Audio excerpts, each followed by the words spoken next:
So the next section that we're going to go through with the booking engine is the analytics portion.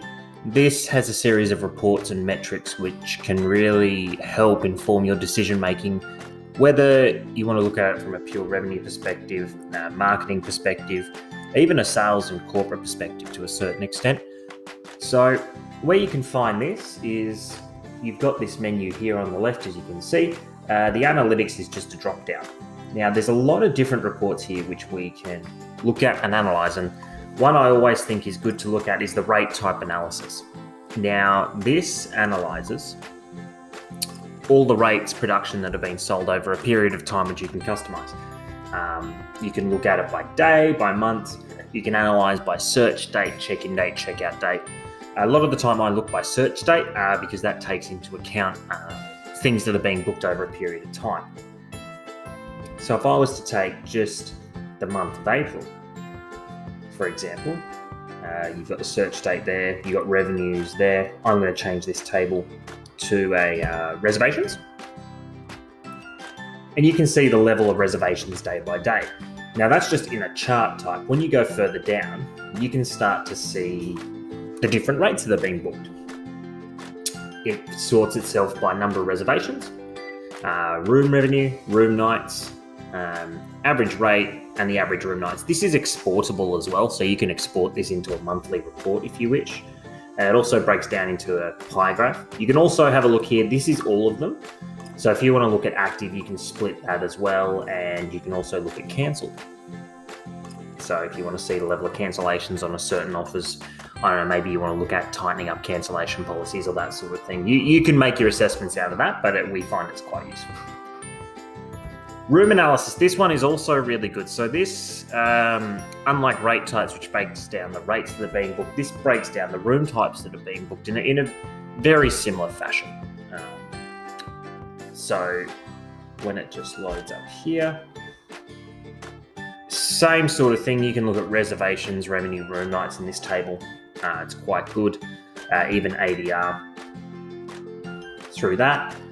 You can sort of look down here and be like, okay, we've got these level of reservations in certain room types. Maybe we need to push a certain room type more in terms of increased pricing, or maybe we need to be a little softer on another one.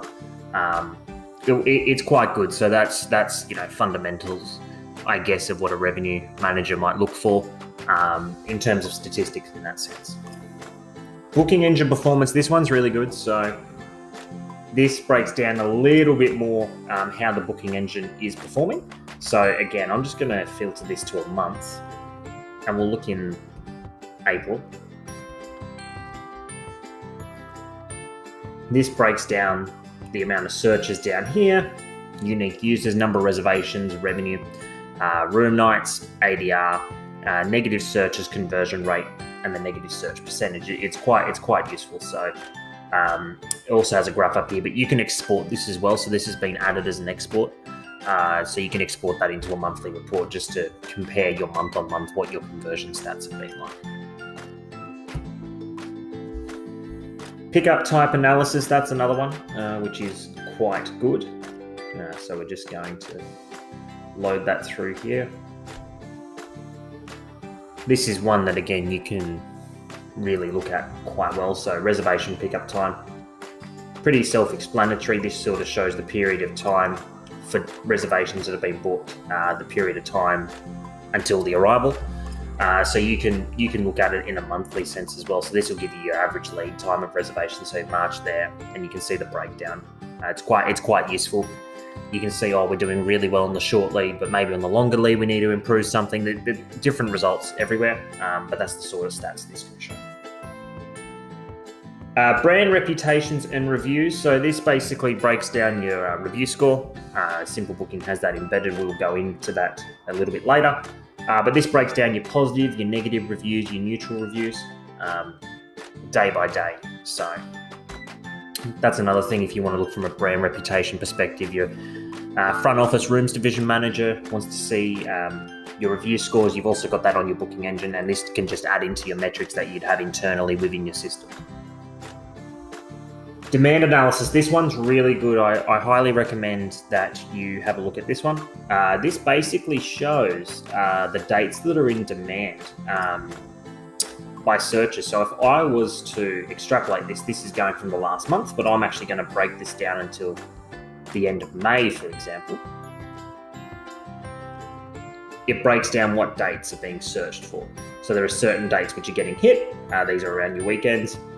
And then, of course, your midweeks are a little bit softer. And it breaks it down here as well in searches. It also breaks down compared to last year when you have those stats, and also breaks down the country, which is quite interesting. So you can see where people are searching for.